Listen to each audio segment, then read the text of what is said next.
जय हिंद दोस्तों, स्वागत है आप सभी का एक नई वीडियो में। इस वीडियो में हम लोग बात करेंगे ज्ञान बिंदु जीएस पब्लिकेशन के द्वारा जो डेली टेस्ट सीरीज चलाई जा रही है, इसे हम लोग कवर करते हुए आगे बढ़ रहे हैं। उसी में आज हम लोग कवर करेंगे साइंस और टेक्नोलॉजी का पोर्शन, जिसमें कुल क्वेश्चन होंगे 50। ये टेस्ट एप्लीकेशन पे 20/6/2024 को करवाया गया है। सब्जेक्ट इसमें साइंस और टेक्नोलॉजी है। तो चलिए आज का सेट स्टार्ट करते हैं बिना टाइम वेस्ट किए। इसका पीडीएफ चाहिए आपको पेड ग्रुप में ज्वाइन होना पड़ेगा, जिसका चार्ज है मात्र 11 रुपये। 11 रुपये में आपको 1 मंथ के लिए पीडीएफ प्रोवाइड करवाया जाएगा। साथ ही सर के द्वारा जो पढ़ाया जाता है, जिसका नोट मैं बनाता हूँ, हैंड रिटन नोट्स आपको पीडीएफ के रूप में दिया जाएगा। चलिए क्वेश्चन नंबर 1 स्टार्ट करते हैं। निम्न कथनों पर विचार कीजिए। अमीबा में उत्सर्जन के लिए कोई विशेष अंगक नहीं पाए जाते। देखिए, अमीबा में उत्सर्जन के लिए कोई विशेष अंगक नहीं पाए जाते। ये पॉइंट जो है सही है। ये इसलिए सही है क्योंकि अमीबा जो है वो एक कोशिकीय जीव है, और एक कोशिकीय जीव में कोई विशेष अंग नहीं पाया जाता है, क्योंकि सिर्फ उसमें एक कोशिका रहता है। दूसरा ऑप्शन है, अमेरिका में उत्सर्जित पदार्थ शरीर के सतह से विसरण करके द्वारा बाहर होते हैं। हाँ, कोई भी एक कोशिकीय पदार्थ है, यानी सभी एक कोशिकीय जीव जो हैं, सभी एक कोशिकीय जीव में उत्सर्जन विसरण विधि द्वारा ही होता है। तो ये भी सही है, 1 और 2 दोनों सही है। श्वेत फास्फोरस कास्टिक सोडा के साथ गर्म करने तथा सांद्र विलयन से अभिक्रिया करके क्या बनाता है? तो ये बनाता है फॉस्फीन। क्या बनाता है? फॉस्फीन। देखिए, फॉस्फीन और फॉस्जीन दोनों जहरीला पदार्थ क्या है? दोनों जहरीला पदार्थ है। और फॉस्फीन और फॉस्जीन का प्रयोग जो है द्वितीय विश्व युद्ध में किया गया था, लेकिन अभी वर्तमान में इस पर रोक लगा दिया गया। नेक्स्ट है, एक पनडुब्बी में सोनार। अच्छा चलिए, सोनार की चर्चा आ गई तो सोनार के बारे में जान लीजिए। तो इससे पहले सोनार आप लोग जानते होंगे, SONAR। इसका फुल फॉर्म होता है साउंड नेविगेशन एंड रेंजिंग। क्या होता है फुल फॉर्म? लिख लीजिए, साउंड नेविगेशन एंड रेंजिंग इसका फुल फॉर्म हो गया। इसका प्रयोग हम लोग करते हैं किसी भी समुद्र में या किसी भी पानी के अंदर कोई चीज़ खो जाता है, उसे खोजने के लिए सोनार का प्रयोग करते हैं। और इसका प्रयोग जो है प्रश्रव्य तरंग की सहायता से किया जाता है।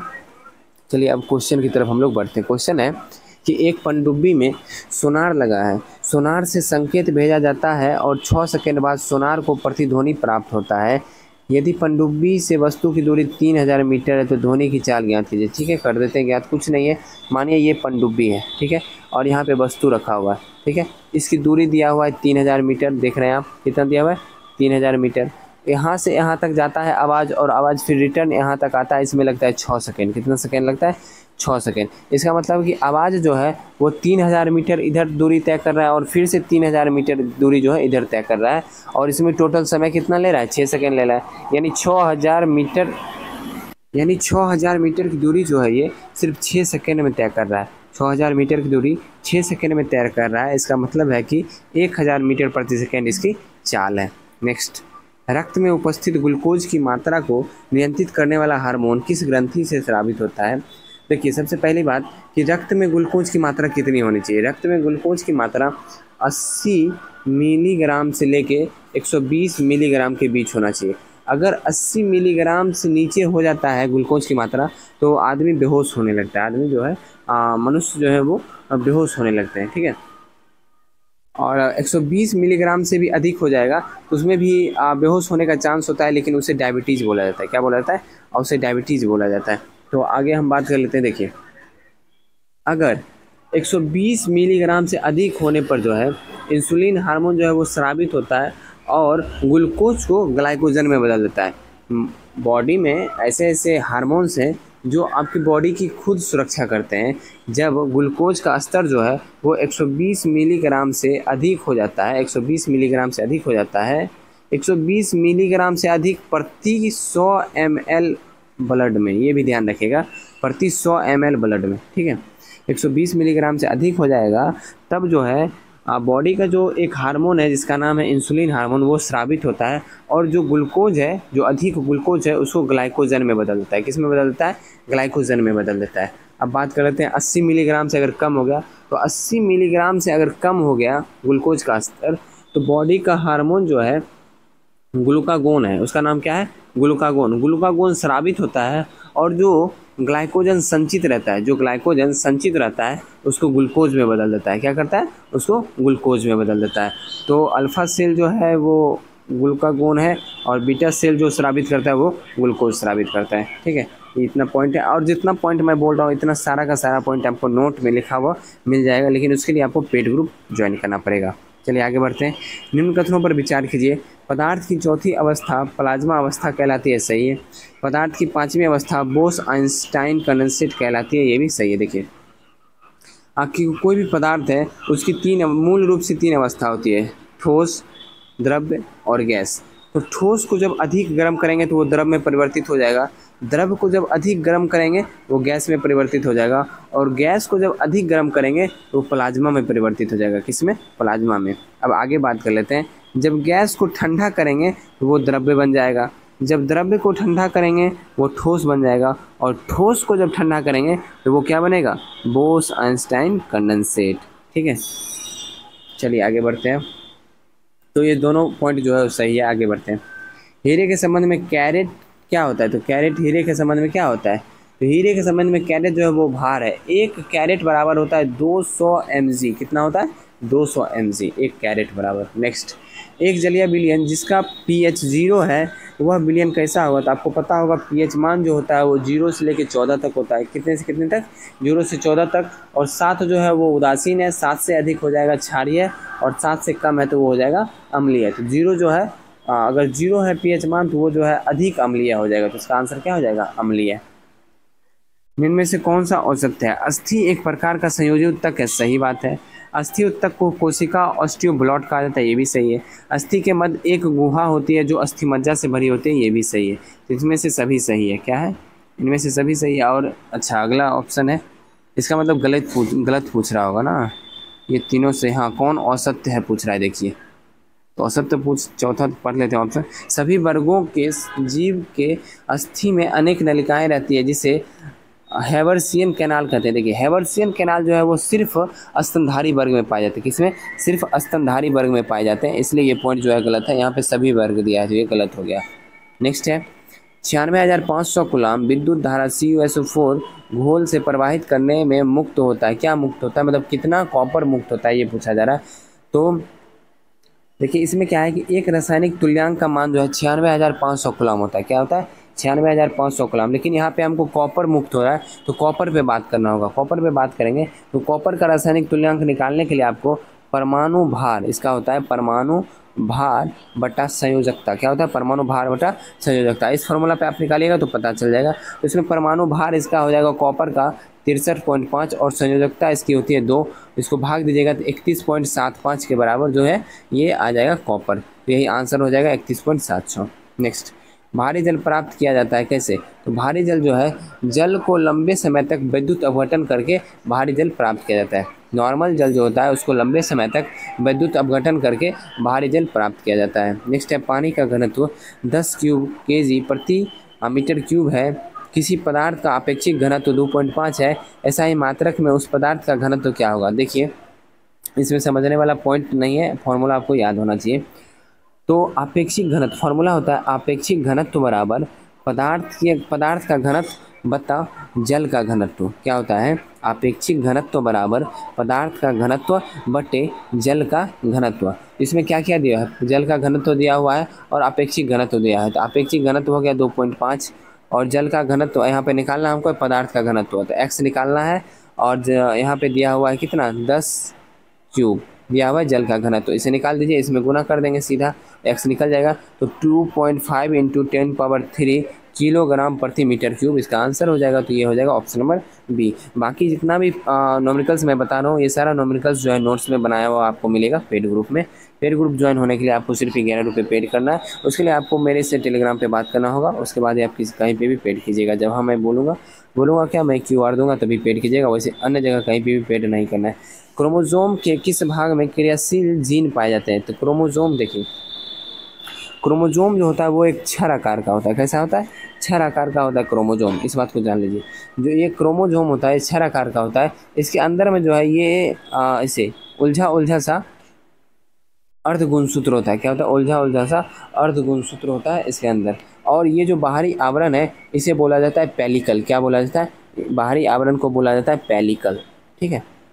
और इसमें जो है ये उलझा है, इसमें कहीं कहीं गाढ़ा रहता है। जो गाढ़ा पार्ट रहता है उसको बोला जाता है क्रोमेटिन। क्या बोला जाता है? हेट्रोक्रोमेटिन। और जो हल्का पदार्थ रहता है उसको बोला जाता है यूक्रोमेटिन। और यूक्रोमेटिन जो है वो सक्रिय होता है और हेट्रोक्रोमेटिन जो है वो निष्क्रिय होता है। तो इसका आंसर जो हो जाएगा यूक्रोमेटिन हो जाएगा। क्योंकि नेक्स्ट क्वेश्चन है, नेत्र की फोकस दूरी अधिक हो जाने से कौन सा दृष्टि दोष होता है? तो नेत्र की फोकस दूरी अगर अधिक हो जाती है तो कौन सा दृष्टि दोष होगा? नेत्र की फोकस दूरी जितनी अधिक होगी दूरदृष्टि दोष हो जाएगी, ठीक है। और नेत्र की फोकस दूरी अगर कम होती है तो निकट दृष्टि दोष हो जाती है। और जरा दृष्टि दोष जो है नेत्र में पाया जाता है सिलियरी मांसपेशी। अगर सिलियरी मांसपेशी की लोचकता यानी लचीलापन में जब कमी आने लगता है तो उससे जो है जरा दृष्टि दोष उत्पन्न हो जाता है। इसका आंसर आपको पता चलेगा वो दूरदृष्टि दोष। नेक्स्ट है, निम्न में से कौन सा सुमेलित नहीं है? विश्व नम भूमि दिवस बोलिए या फिर आर्द्र भूमि दिवस 2 फरवरी सही है। विश्व धरोहर दिवस 18 अप्रैल सही है। विश्व झील दिवस 15 नवंबर सही है। और विश्व संरक्षण दिवस जो है वो 5 दिसंबर को, 5 दिसंबर नहीं 3 दिसंबर, विश्व संरक्षण दिवस हो जाएगा 3 दिसंबर, ठीक है। नेक्स्ट है, निम्न में से कौन सा द्वितीयक श्रेणी का उत्तोलक है? तो द्वितीयक श्रेणी का उत्तोलक हो जाएगा सरौता। द्वितीयक श्रेणी का उत्तोलक है सरौता। कैंची और नेल कटर जो है वो प्राथमिक यानी प्रथम श्रेणी का हो जाएगा। और किसान का हल ले लीजिए, चिमटा ले लीजिए, मनुष्य का हाथ, ये सभी हो जाएगा तृतीयक श्रेणी का। नेक्स्ट है, 4 तथा 1 वायुमंडलीय दाब पर वायु में ध्वनि की चाल का अनुपात 1:1 ही होगा। नेक्स्ट है, श्वेत फास्फोरस का अणु होता है तो श्वेत फास्फोरस का अणु होता है P4। क्या होता है? P4। नेक्स्ट क्वेश्चन है, एक कार के हेडलाइट के 12 वोल्ट के बल्ब से होकर 10 मिनट तक 4 एम्पीयर की धारा प्रवाहित होती है। इतने समय में बल्ब द्वारा कितनी विद्युत ऊर्जा का उपयोग होता है? तो इतने समय में बल्ब द्वारा कितनी विद्युत ऊर्जा का उपयोग होता है? क्वेश्चन जो है आसान ही है लेकिन फार्मूला आपको पता होगा तब। तो इसमें फार्मूला है W बराबर VIT। क्या है? W बराबर VIT। और T जो है इसमें 10 मिनट दिया है, इसको हमको सेकेंड में लेना पड़ेगा। तो 10 मिनट बराबर 600 सेकेंड होता है, इसे ध्यान रखना है, ठीक है। तो V दे दिया है 12 वोल्ट, I दिया है 4 एम्पियर और 600 सेकेंड। इस प्रकार से अगर हम निकालते हैं तो ये निकलेगा जूल में, लेकिन आंसर जो है वो हमको किलो जूल में दिया हुआ है तो 1000 से हमें भाग भी देना पड़ेगा। जब इसको सॉल्व कीजिएगा तो 28.8 किलो जूल इसका आंसर हो जाएगा। क्या आएगा?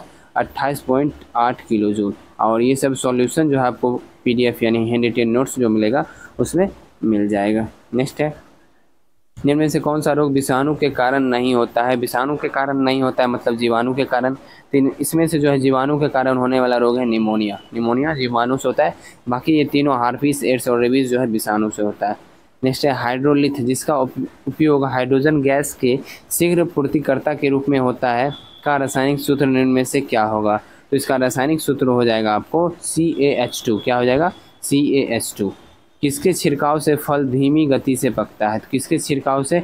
ये छिड़काव हो जाएगा ABA। इसमें शॉर्ट फॉर्म लिखा हुआ है, इसका फुल फॉर्म है एब्सिसिक अम्ल। क्या है? एब्सिसिक एसिड बोलिए या फिर एब्सिसिक अम्ल बोलिए। तो ABA इसके छिड़काव कर देने से फल जो है वो धीमी गति से पकता है। और जिब्रेलिन जो है इसका छिड़काव या फिर इसका सुई अगर आप लगा देते हैं फल में तो ये जो है बहुत तेज़ गति से और बहुत बड़ा 1 किलो का रहेगा रात में, सुबह में 1.5 किलो का हो जाएगा अगर जिब्रेलिन का सुई अगर आप लगा देते हैं इसमें, ठीक है। और IAA जो है वृद्धि हार्मोन है पौधे के लिए। और साइटोकाइनिन के बारे में आप लोग जो भी जानते हो आप मुझे कमेंट में बताइए, जनन से संबंधित है, मुझे कमेंट में बताइए साइटोकाइनिन जो है पौधे में क्या करता है। धान एवं गेहूँ किस प्रकार के पौधे हैं? तो धान एवं गेहूँ जो है वो सभी मतलब धान और गेहूँ ये दोनों जो है ना ये हो जाएंगे आपको एक बीजपत्री। क्या हो जाएंगे? एक बीजपत्री। अच्छा, एक बीजपत्री और द्विबीजपत्री में अंतर क्या है, कैसे पहचानेंगे? तो एक बीजपत्री का जो जड़ होता है वो रेशेदार होता है। जैसे जड़ है तो इसके जड़ में मतलब छोटा छोटा इसी से निकलते रहेगा जो भी, लेकिन जो मूसला जड़ होता है यानी द्विबीजपत्री होता है उसमें मूसला जड़ होता है, इसमें जो है ये बहुत बड़ा मतलब आकार लेगा, बहुत लंबा आकार लेगा और दूरी लेगा, ठीक है। आपको 2 प्याले में चाय दी गई, एक अपने मित्र के लिए, दूसरा एक अपने के लिए और दूसरा अपने मित्र के लिए। आपको अपने मित्र के लिए कुछ समय तक प्रतीक्षा करनी है तो अपने उनमें से कौन सा विकल्प आजमाएंगे? हम चाय में चीनी डालकर मित्र की प्रतीक्षा करेंगे। आपके मन में आया होगा क्यों? देखिए, जो कोई भी वस्तु हो वो जितनी ज़्यादा गर्म होती है उतनी ही जल्दी ठंडा हो जाती है, लेकिन कोई वस्तु अगर थोड़ा गर्म है तो वो ठंडा होने में थोड़ा ज़्यादा समय लगेगी, जिसकी वजह से अगर हम चीनी डाल देते हैं चाय में वो थोड़ा ठंडा हो जाएगा और वो कुछ ज़्यादा देर तक गर्म रहेगा। नेक्स्ट है, निम्नलिखित में से कौन सा निलंबन का उदाहरण है? तो निलंबन का उदाहरण हो जाएगा कीचड़ युक्त जल। क्या हो जाएगा? कीचड़ युक्त जल। नेक्स्ट है, इनमें से किस समुदाय के पौधे में निषेचन के लिए जल माध्यम आवश्यक है? तो शैवाल हो जाएगा, ब्रायोफाइटा, टेरिडोफाइटा। इनमें से सभी के लिए जो है निषेचन के लिए जल की आवश्यकता है। नेक्स्ट है, जीवों के विकास के संदर्भ में निम्नलिखित में से कौन सा अनुक्रम सही है? तो अनुक्रम में देखा जाए तो सालामेंडर, अजगर और कंगारू, ये अनुक्रम जो है वो सही है। भूमंडल का सबसे बड़ा जैव विविधता वाला क्षेत्र होता है, तो सबसे बड़ा जैव विविधता वाला क्षेत्र का मतलब है जहाँ पर अनेक प्रकार के पशु पक्षी जानवर ये सब पाए जाते हैं, ज़्यादा प्रकार के। अमेजन का वर्षा वन इसका आंसर हो जाएगा। नेक्स्ट है, प्रतिरोध आर के किसी तार के टुकड़े को 5 बराबर भागों में काटा जाता है। इन टुकड़ों को फिर पार्श्व क्रम में जोड़ दिया जाता है। यदि संयोजन का समतुल्य प्रतिरोध R1 है तो R1/R का अनुपात क्या होगा? ये क्वेश्चन जो है आपको नोट में सॉल्व किया हुआ मिलेगा, जहां आप आसानी से समझ सकते हैं, बल्कि मैं शॉर्टकट में आपको बता देता हूं।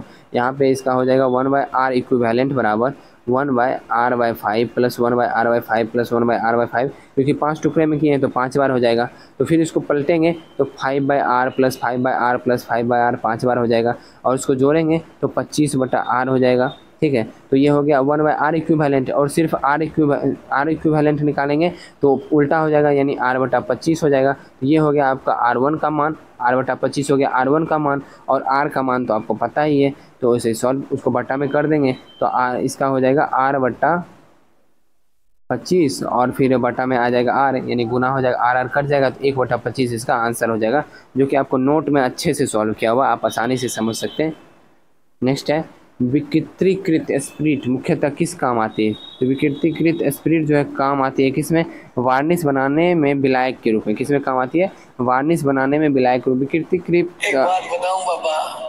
विकृतीकृत स्पिरिट जो होता है, जैसे जो इथाइल अल्कोहल है, जो अल्कोहल के रूप में हम मतलब लोग कंज्यूम करते हैं, तो उसमें जो है ना स्पिरिट मतलब कुछ जहरीला पदार्थ मिला दिया जाता है कि लोग उसे अल्कोहल के रूप में प्रयोग ना करें, क्योंकि उसका उपयोग जो है उद्योग में किया जाता है, तो जैसे वार्निश बनाने में। नेक्स्ट क्वेश्चन है, तत्वों को सबसे पहले वर्गीकरण किसने किया था? तो तत्वों को सबसे पहले वर्गीकरण किया था डॉबरेनर। किसने किया था? डॉबरेनर। और डॉबरेनर ने ही त्रिक नियम दिया था। कौन सा नियम? त्रिक नियम। नेक्स्ट है, किसी वस्तु के संवेग को तिगुना करने पर उसकी गतिज ऊर्जा हो जाएगी।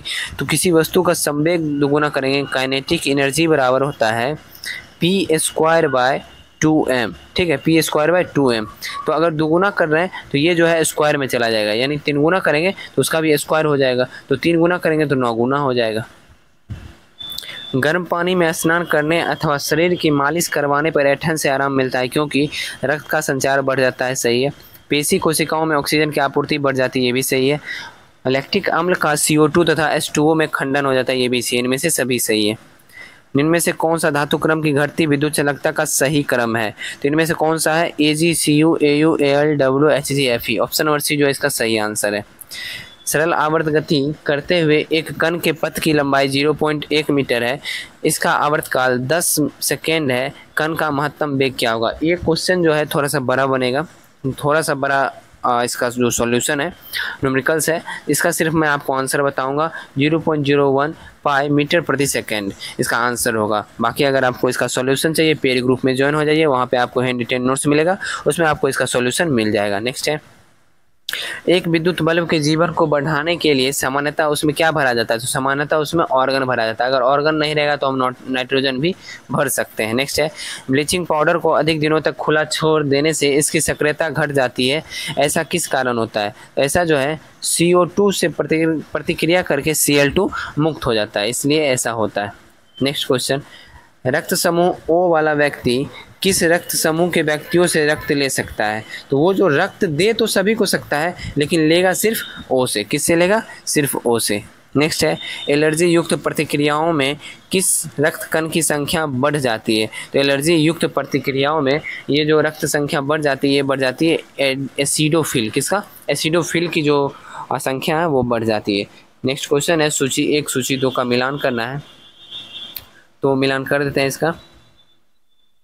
नीला थोथा हो जाएगा कॉपर सल्फेट, हरा कशिश हो जाएगा आपको फेरस सल्फेट, चीनी साल्टपीटर हो जाएगा सोडियम नाइट्रेट, और कैलोमल हो जाएगा मर्क्यूरस क्लोराइड। नीला थोथा कॉपर सल्फेट यानी 3, हरा कशिश 1 यानी ferrous sulphate, Chile saltpetre हो जाएगा सोडियम नाइट्रेट, और कैलामेल हो जाएगा mercurous chloride. 3 1 4 2 option number B. पृथ्वी पर एक आदमी का भार 65 किलोग्राम है। इसका भार चक्कर काटने वाले कृत्रिम उपग्रह में क्या होगा? तो शून्य हो जाएगा। क्या हो जाएगा? शून्य हो जाएगा। कोई व्यक्ति अपना वजन कम करने के लिए 10 केजी के भार को 0.5 मीटर की ऊंचाई तक 1000 बार उठाता है। व्यक्ति के द्वारा किया गया कार्य क्या होगा? तो कार्य निकालने के लिए यानी ऊर्जा निकालने के लिए इसमें एक नॉर्मल सा फॉर्मूला जो होता है वो लगा दीजिए, आसानी से बन जाएगा। तो ये देखिए 10 केजी का वजन उठा रहा है और फिर mgh फार्मूला लगेगा इसमें स्थितिज ऊर्जा का, फिर 9.8 g का मान ले लीजिए, 0.5 मीटर तक हाइट ले लीजिए, और इसमें जो है आप किलो जूल में पूछ रहा है इसलिए 1000 से गुना करना पड़ेगा, तब तो किलो जूल प्राप्त होगा। इसे गुना कर दीजिएगा, आपको 49 किलो जूल इसका आंसर मिल जाएगा। सूची 1 सूची 2 का मिलान करना है, आसानी से मिलान कर दिया जाएगा। CNG जो होता है वो मीथेन और इथेन होता है। LPG butane propane, coal gas hydrogen methane carbon monoxide, और जल गैस में कार्बन मोनोऑक्साइड और हाइड्रोजन। तो इसका आंसर हो जाएगा आपको 3 2 4 1। क्या हो जाएगा? 3 2 4 1, 3 2 4 1 ऑप्शन नंबर सी आंसर हो जाएगा। नेक्स्ट है पैराफिन किसका उत्पाद है? तो पैराफिन जो है वो उत्पाद है पेट्रोलियम परिशोधन का। पेट्रोलियम पदार्थ है पैराफिन। किसी माध्यम में अपवर्तनांक का मान sin i by sin r होता है। प्रत्यास्थता गुणांक की बीमा ml इनवर्स T⁻⁻²। कोई धातु ऑक्सीजन के साथ अभिक्रिया कर उच्च गलनांक वाला यौगिक बनाता है, वह यौगिक जल में विलय है, यह तत्व क्या हो सकता है? तो यह तत्व जो हो सकता है वह है Ca। अच्छा, Ca जो इसका फुल फॉर्म क्या होगा ये आप मुझे कमेंट में बताइएगा। कार्बोहाइड्रेट पाचक एंजाइम है किसका? कार्बोहाइड्रेट का पाचक एंजाइम कौन सा है? तो इसका पाचक एंजाइम हो जाएगा आपको एमाइलेज। क्या हो जाएगा? एमाइलेज। लाइपेज से कार्बोहाइड्रेट पचता है, ट्रिप्सिन से प्रोटीन। नेक्स्ट है दृढ़ता गुणांक का बीमा क्या होगा? तो दृढ़ता गुणांक का जो बीमा हो जाएगा वो हो जाएगा आपको ml इनवर्स T⁻²। नेक्स्ट है तोप का एक गोला 2 किलोमीटर प्रति सेकेंड के वेग से क्षैतिज तल से 45 डिग्री का कोण बनाकर छोड़ा जाता है, तो गोला तोप से कितनी दूर पर पृथ्वी से टकराएगा? तो ये देखिए जहाँ यहाँ से छोड़ा गया ये फिर प्रक्षेप गति वाला ये इसमें फॉर्मूला लगेगा। तो प्रक्षेप गति का फॉर्मूला होता है r = u² sin 2θ/g। इस फॉर्मूला पे आप इसको सॉल्व कीजिएगा, आसानी से सॉल्व हो जाएगा। तो इसका आंसर था, उसके बाद आपको आ जाएगा 4 × 10⁵ मीटर। नेक्स्ट जो कि लास्ट क्वेश्चन है, रासायनिक तत्वों के संबंध में कौन सा कथन सही नहीं है? तत्वों के किसी भी विधि द्वारा 2 अथवा अधिक भिन्न पदार्थ में विभाजित नहीं किया जा सकता है, सही है। तत्व एक ही प्रकार के परमाणु से बने होते हैं, ये भी सही है। तत्व एवं यौगिक के भौतिक गुण भिन्न भिन्न होते हैं परंतु रासायनिक गुण समान होते हैं, ये गलत है। तत्व और यौगिक के भौतिक गुण भी भिन्न होते हैं और रासायनिक गुण भी दोनों भिन्न भिन्न होते हैं, ठीक है। तो ऑप्शन नंबर सी इसका सही आंसर हो जाएगा, क्योंकि सही नहीं है पूछ रहा था। तो आज का सेट यहीं समाप्त हो रहा है। आशा करता हूँ सेट पसंद आया होगा। सेट पसंद आया वीडियो को लाइक कर देना, चैनल पे नया है चैनल को सब्सक्राइब कर लेना है। इसका PDF चाहिए, पेड ग्रुप में ज्वाइन होना पड़ेगा जिसका चार्ज है मात्र 11 रुपये। उसको ज्वाइन करने के लिए आपको टेलीग्राम पे मुझे मैसेज करना होगा, फिर हम आपसे बात करूँगा, फिर आपको मैं QR दूंगा, फिर उस पर आप पेड कीजिएगा, आपको पेड ग्रुप में ज्वाइन कर दिया जाएगा, ठीक है। और अपने दोस्तों को जरूर शेयर कर दीजिएगा। मिलते हैं नेक्स्ट वीडियो में। जय हिंद।